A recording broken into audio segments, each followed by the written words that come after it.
You're at the grocery store and you're going to pick up some chicken for dinner tonight. And you're looking down at the chicken in the case, and you see all the expiration dates on the chicken are like for 5 days out. And you ask yourself, well, how does that work if raw chicken is only good in the fridge for 2 to 3 days? How can these chickens in the fridge at the grocery store be good for 5 days? And that begs the question, how are expiration dates created? Who comes up with them? How are they formulated? And what do they actually mean? Well, let's talk about the science behind that. Welcome to The Science Behind That with Atticus Hamilton. Alright, hello all you scientists, and welcome on back to The Science Behind That podcast. I'm your host, Atticus Hamilton, and I'd like to invite all of y'all to go grab yourselves a nice hot cup of coffee, add a little bit of maple syrup in it, and we'll jump right into today's episode. But first, I want to say I recorded this episode on Friday morning, and I was gonna upload it, but I was on vacation. I brought my computer and my recording stuff and all of that. Unfortunately, where I was, there was no internet that I could connect to, and I discovered that my laptop, I normally record all these episodes on my desktop, didn't have Ableton. So that is why there was no Friday episode. And this episode I recorded for Friday, I figured I'd share with y'all today on Monday. So I hope you enjoy so today on Monday we're going to be talking about expiration dates as you heard from the intro. And then this coming Friday, we're going to be talking about if weightlifting actually reverses osteoporosis. So I hope you guys are looking forward to that episode. That'll be fun to do. But anyway, I hope you enjoyed today's episode. So, expiration dates. Let's talk about that. So, most of the context of this episode is going to be in the context of America. I know I have a big international audience, and I'm not as well versed in the both the science and the legislation of how expiration dates are formulated in other countries. By all means, if those of you listening in Sweden or Finland or the UK or wherever you may be, if you have anything to add, you can shoot me an email at thesciencebt@gmail.com, or you can send me a text message using the link in the description below either the video or the audio clip or wherever you're listening to this. But, so that being said, how do expiration dates work? Well, expiration dates, at least in America, are divided into a variety of different categories. You have best by dates, you have best before dates, you have use by dates, and then you actually have dedicated expiration dates. And in the United States, there's no regulation that requires products have an actual expiration date, meaning this is the last day you can safely use this product, and after this point it's no longer able to be safely consumed, except for baby formula. So in the United States, the only legislation that actually mandates expiration dates mandates it for baby formula. Other than that, a company is not required under U.S. law to put a true expiration date on a product, right? Excuse me, I had to take a sip of my coffee. So what does that mean then? So then are the best by dates, best before dates, and use by dates useless? More or less, yes. So in the United States, those three labels, best before, best by, and use by, date, those pertain to actual item quality as opposed to safety, right? So what does that mean? So let's say you go to the grocery store and you get a gallon of milk. The gallon of the gallon of milk I have in my fridge right now, it has a best before date, and I think right now, if I was at home, I could tell you what it was, but I think it's like December 6th or something like that, right? So, the best before date on the milk in my fridge at home is December 6th, meaning after December 6th, you could drink it, but the quality is going to start deteriorating. So that best before date has nothing to do with actual item quality. Now, what about here in my hotel room? In the hotel, there's a Keurig machine, which is what I'm drinking coffee from.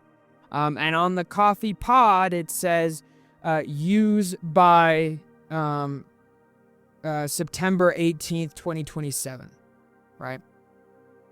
Now, does that mean that if flash forward to September 18th, 2027, if I kept this Keurig pod and bought a Keurig machine at home and use it in the future in 2027, does that mean I get sick from it? Maybe, but that's not what the date is saying. It's saying after that date, the quality deteriorates significantly. Now, if you have baby formula and the baby formula said expiration date, September 18th, 2027, then yes, in that situation, that is a safety label that is saying after that date, that product is no longer safe, right? Now, this isn't a legal podcast, but sometimes we talk about legal things, but this is a science podcast. And so ultimately here then, what that means is if you're in the United States, unless you're buying baby formula, that chicken in the grocery store that says the expiration date is, 5 days away, that does not mean that if you eat it the day of that expiration date, you're not going to get sick. You very well may get sick, but that means that the quality for the most part will be preserved until that date comes up. And there are many situations where you can have a product, especially a food product, you can eat that food product well before the expiration date and get sick, because in the United States, companies do not have to make them safety dates except for with baby formula. All right, so now that that's out of the way, and again, European audience, Caribbean audience, world audience out there, if it works differently in your country, I'd love to hear about that. But so now that we know that, right? How do they come up with these dates, especially with baby formula?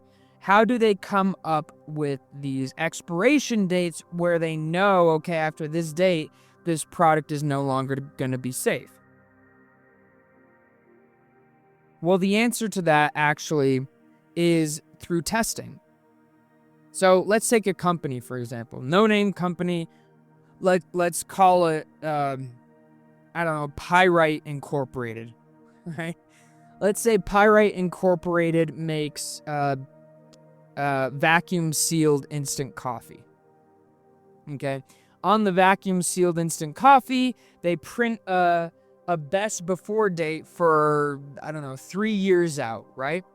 How do they know that vacuum-sealed coffee is going to maintain quality for at least 3 years? Again, because it's not expiration date. We'll talk about baby formula later. But how do they do that?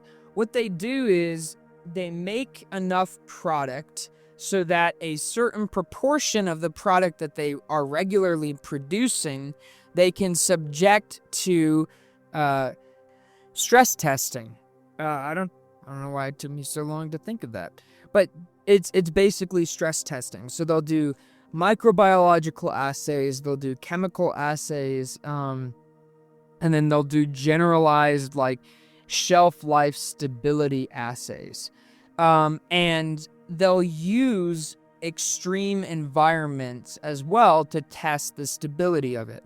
So in the example of the coffee grounds, what they may do is they'll probably leave the can of instant coffee sealed, of course, in dry environments, in very wet and or humid environments, cold environments, warm environments, etc. And then at certain intervals, they will do microbiological testing to see if anything has started to grow. Again, with things that are non-expiration dates, that aspect is a little bit less common, but they will still subject it to environments like that: hot, humid, dry, cold, etc.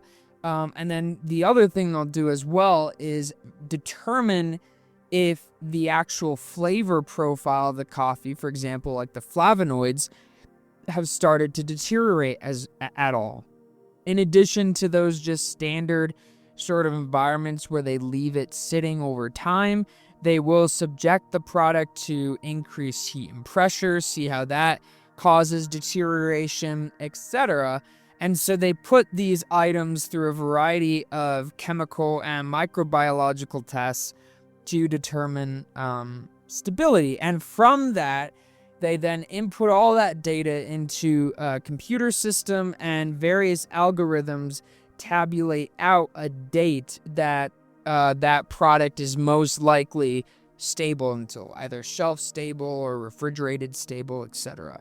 So then how does it work for something like baby formula in the United States that requires a much higher degree of scrutiny for, and which requires a specific safety date? Well, in that situation, they do all the tests that we talked about: temperature tests, pressure tests, chemical stability tests, but they also do microbiological sampling. And production in sterile clean room environments is extremely important for baby formula. So the product will be produced in a clean room environment that is free from contaminants, and then after it's produced, a certain number of batches of that product will be tested in a microbiological testing laboratory for things like botulism, for things like Clostridium perfringens, Staphylococcus aureus, all sorts of different microbiological agents that could cause illness. They will be tested for that. And of course, it will be subjected to long-term stability studies. And so one thing for baby formula that they'll do as well is subject the finished product to, as I said before, dry environments, hot environments, humid environments. And then in addition to just determining if the flavor profile is stable, if the, nutritional value is stable, they will also determine if there's any microbial growth. And again, they'll put all that information into a computer system, which will tabulate that into an expiration date. And that's pretty much it, honestly. That is the whole process of how expiration dates are formulated in the United States. So overall, just as a summary recap here, unless you're buying baby formula, the best by date, the use by date, or the best before date, they are not safety dates. They do not tell you when it is no longer safe to consume a product, right? If it's baby formula, the expiration date will generally tell you when it's safe to consume the product. That being said, in the US, we have had many cases of baby formula being contaminated with like Clostridium botulinum or botulism spores. Just recently here in Wyoming, we had a company recall a large amount of baby formula for being contaminated with botulism spores. So overall, the U.S. really doesn't have a lot of regulations on that sort of thing. So keep that in mind the next time you go to the grocery store. and stick with your general guidelines of when a product is safe to consume, i.e., 2 to 3 days for raw chicken, 5 to 7 days for ostrich, etc., from the USDA. And again, I'd love to hear how it works in your home country, so you can send me an email or you can send me a text message using the link below. And I hope all of you had a great Thanksgiving yesterday, to my American audience, and I hope to the rest of the world that's listening to this. I hope you guys had a great weekend, and I will see you all next time for the Science Behind That podcast. Thanks. And remember, as always, stand up and question everything.